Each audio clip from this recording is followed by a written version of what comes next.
Breakthrough Media.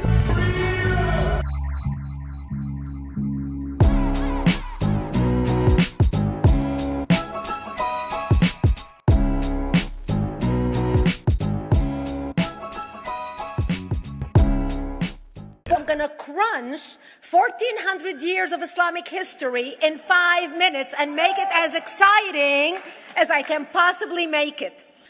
When Prophet Muhammad supposedly revealed his revelation from the angel Gabriel that he is supposed to be the last of the prophets in the early 600s, he started preaching in his own city, Mecca. He tried to recruit friends and followers to be able to spread his religion. And he tried for 12 years and failed. And after 12 years, he was only able to recruit his immediate family and friends. So he decided, if I go to Medina, which was the Jewish hub of Arabia, the business hub where the Jews lived, if I go there and preach my religion to them, if they accept me, that will buy me respect and stature between my own people, and they will accept me.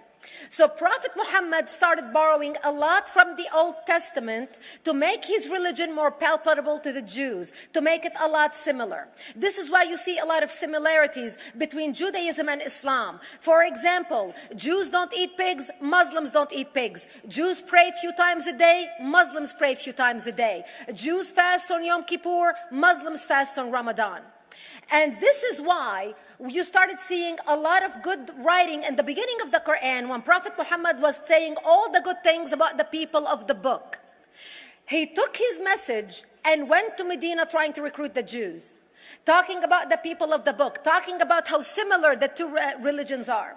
When they refused to accept him and follow him as the last of the prophet, that's when he turned against them and started killing them and started expelling them. That's when Islam went from a spiritual movement for the first 12 years of Islam into a political movement cloaked in religion after the year of the Hijrah, after Muhammad went to Medina and the Jews did not accept him. He became a military warrior and declared war on them and started expelling them. Jews and Christians became dhimmi, or second-class citizens. They were only allowed to stay alive and not be killed only by paying the jizya, or the protection tax. So they had a choice: convert to Islam, or if you want to stay alive, you have to pay the jizya or protection tax, living as dhimmi in the Islamic nation. Christians and Jews could not ring church bells. Jews could not blow the shofar. Christians could not ring church bells. They could not pray publicly. Christians and Jews could not gather together and build new churches or new temples. And the way they paid the jizya, or the protection tax, was in a monthly ceremony where they would get together downtown and the Jew would kneel on his knee and hand his goods to the mullah, who would take the goods as the price for buying the protection. And in many areas, Jews and Christians were given necklaces to wear as a receipt that they paid their jizya, or their protection tax. So Christians and Jews were treated as second-class citizens. Islam continued to grow. As Islam grew, more people became dhimmi, or second-class citizens. Jews and Christians were given identifiable clothing. The yellow star, which was given to the Jews, that most people think is a German invention. It was actually an Islamic invention in the 9th century in Iraq by the second Khalif al-Mutawakkil of Iraq, who invented the yellow star for the Jews to be identified as they walked down the street.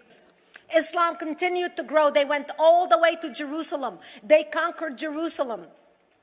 Christians couldn't ring their church bells in Jerusalem.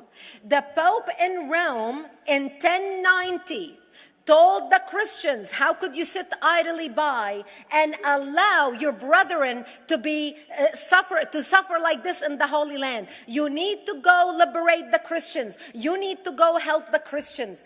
That's why the Crusaders were launched. The Crusaders were not launched because they just felt like waking up in the morning and going and converting a bunch of Muslims or beheading them. The Crusaders were launched to liberate Jerusalem. and they were able to liberate Jerusalem for less than 100 years before Salah ad-Din al-Ayyubi, Saladin, took it back, and Jerusalem remained under Islamic control until 1967, when the State of Israel liberated Jerusalem, where Christians, Jews, and Muslims could pray under the same sky. Christians, Jews, and Muslims under the same sky. Under the same sky. Defund the politicians and refund the Americans. Freedom!